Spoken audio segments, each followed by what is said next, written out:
So, first of all, I want to congratulate NYCFC of winning Campeones Cup 2022 and becoming the third straight MLS team to win against Liga MX title winner from last season in the Campeones Cup. And this is also the second straight year was also Cero happened in the Campeones Cup, and that it's NYCFC turn that gets the honor to do a Dulce Cero against a Liga MX team, as they were able to win 2-0 in this one over Atlas, and they were well deserved to win this game. I mean, when you look at how this game was played, they were by far the better team, and they probably could have got a couple of more goals if they were maybe a little bit more clinical in terms of their finishing. But one thing we know for sure is that they got the goal scoring early in this one. Though, first of all, I want to kind of mention the fact that this was kind of an away game for NYCFC, because there was definitely a lot of red in the crowd. I think it was something like 80-30 in favor of Atlas fans. So, I was wondering the fact that is this going to be kind of like an away game with NYCFC in terms of how the crowd is going to be favor Atlas. Though, that being said, I got to give credit with the way that, at least those NYCFC supporters, even though they were outnumbered in this game, they were definitely loud, and you can say that they were even louder than the majority of Atlas fans that was in the stands in this game. Though, in terms of this game itself, it's still a home game because, even though it's an away game in terms of the crowd, it's a home game for NYCFC because you knew that them playing at Yankee Stadium, which, there's a reason why they have a good record at Yankee Stadium. They love playing in that tight field, and, we've seen a lot of teams that have trouble dealing with it, and knowing Atlas, this is probably the first time that they ever play on a tight field. You knew that the advantage was going to be heavily in favor of NYCFC. Though there was actually an early shout for a handball that was not given for NYCFC before, as I mentioned. They scored an early goal in this one, and who else but Alexander Callens? I mean, this guy just knows how to get it done in the big moment, and he did it again in this one, scoring here to make it 1-0 in favor of NYCFC. And then it could have been 2-0 just 10 minutes later when Rodriguez puts it high on the free kick. And again, I thought it was a promising start for NYCFC. They got the early goal, which in a cup final like this, getting an early goal is definitely a big bonus. And they also created some chances, and most importantly, they were dictating the control of this game. We know NYCFC is a team that love to have possession. They love to play that possession brand of soccer, and they were definitely doing it in this one against Atlas. Though, fast forward into the 35th minute, Rodriguez did fire one that was actually spilled by Vargas, but fortunately for the Atlas goalkeeper, there was nobody there for NYCFC to kind of take advantage of that juicy rebound, and he actually claimed it on the second attempt. There was a shout for a penalty for Atlas that was not given. Before, on the other end, there was a shout for a penalty for NYCFC before Gray actually got booked in terms of simulation. Now, obviously, Tavon Gray, he definitely did felt some contact as he went down to the ground, but the problem is he was already kind of falling to the ground as he felt that contact. And when you basically already commit yourself to go down, and then you of course got contact, yeah, I feel like in the end that was probably the right call, with the way that I think in the end that is still considered a simulation, because again, if Tavon Gray actually stayed on his feet and he took the contact, then there's no doubt that of course should be a penalty. And by the way, in terms of refereeing in this game, now I know this is of course not a CONCACAF game, which is why I thought the refereeing in this game was pretty good for the most part. And again, maybe because of the fact that this is the Campeones Cup is not organized by CONCACAF, maybe that's why you don't see some CONCACAF shit happen, or even the classic CONCACAF moment we've seen in terms of refereeing that we see in CCL.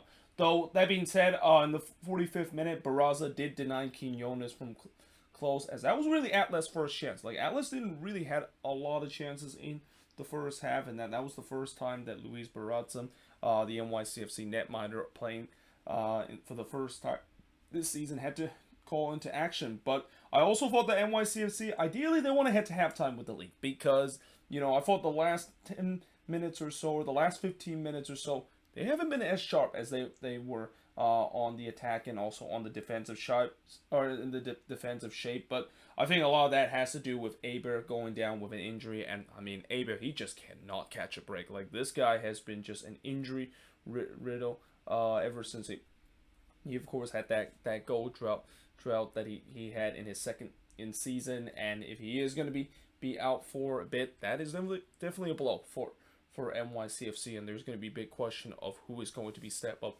in that number 9 role, because I think for part of this game they tried to put Tallis Magno in that spot, and it didn't really quite work out so well when Magno basically stepped into that role. Though that being said, NYCFC did get the 1-0 advantage heading into the halftime intermission, but in the second half, NYCFC would score early again. This time, it's Maxi Morales scoring for Magno to make it 2-0 in favor of NYCFC, and that attack looked like the NYCFC that won MLS Cup. Like, that was just a sexy team build up there. Goal there from NYCFC, completely ripped apart that Atlas the defense, and something that we kind of saw NYCFC do time and time again last season, and also time and time again during the early part of the season when Ronnie Delia was still in charge of this team.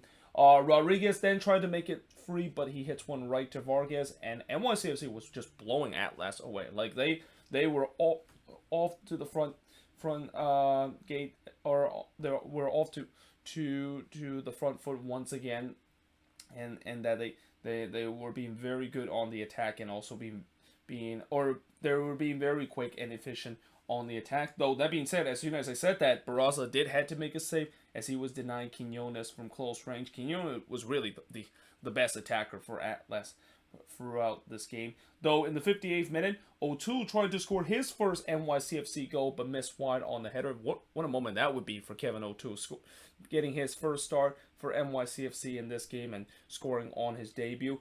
Though Callens then missed wide from long range in the 61st minute. Again, Alexander Callens, even though he's a defender, he definitely had the knack in this game in terms of goal scoring, and definitely was feeling it on the attacking end, already getting a goal in this one, which would end up to be the winning goal of this game. Though in the 63rd minute, Barraza had to deny Quinones, who, as I said, he was by far the most dangerous attacker for this Atlas team. But though Vargas did deny Callens, or actually I don't know why I wrote calendar there. I don't know why I wrote the Inter Miami goalkeeper there, but made Callens on a lightning counter attack, and I thought this game kind of started to open up. I mean, for majority part of this game, it was kind of tight, but it really opened up there. It was end-to-end action, which, again, that probably doesn't favor NYCFC, because how many times I've said, when you're trying to keep the lead heading into the latter part of the game, the last thing you want is to play an open game. Though there was a shout for a penalty for Atlas that was not given in the 71st minute, and then Magno tried to put the cherry on top as he was going for on goal, but he puts that one into the side netting. And really, as the time winds down, and really for the last 20 minutes of this game, NYCFC, they were kind of shutting up shop. Like, they were happy to sit back and trying to hit on the counter against this Atlas team, and for the most part, it kind of worked, because Atlas was continuing to throw man forward, and NYCFC was just lethal on the counter attack, just kind of find a lot of space over this Atlas team that was just throwing way too many men forward. But in the end, NYCFC with a big 2-0 win to crown as Campeones Cup winner in 2022. And the shots in this one, there was actually a lot of shots in this one. 20 shots compared to 17 that NYCFC had. 8 shots on goal compared to 7 that Atlas had. 6 shots off target for the 5 that Atlas had.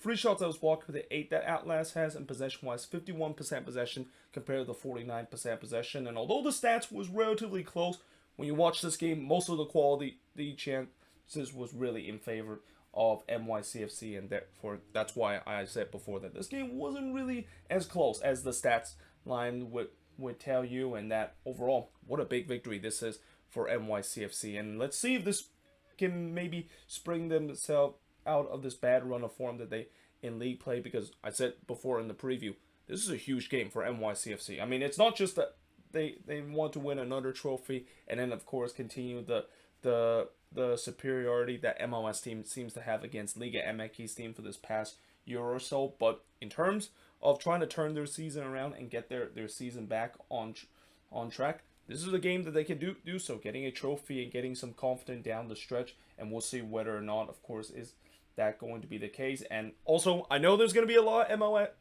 or a lot of Liga MX kind of loyalists or some MLS haters that will say, well, Atlas is not doing very good this season, and NYCFC was basically beating the recipient of a team that is like literally dead, almost dead last in the Liga MX standing. But hey, it is what NYCFC wouldn't care. I mean, it's not NYCFC fault that Atlas is second to dead last in the Liga MX standings, and that at the end of the day they'll definitely take a good victory in this one. And as I said, they need this one badly to try to get their season back on track. And you would say that kind of is the storyline coming into this game, where both of these teams were hungry to try to get a trophy in this one, but also trying to use this win as a springboard to get themselves back on track in league play. And we'll see whether or not if that is going to be the case for NYCFC after getting this big victory. But either way, hope you guys enjoyed this video. If you do, make sure you guys do like, smash the subscribe button. Let me know in the comments below what do you think of this game. And like I said, congratulations to NYCFC once again winning Campeones Cup 2022. And yeah, hope you guys enjoyed this video. And yeah, I of course will see you guys next time.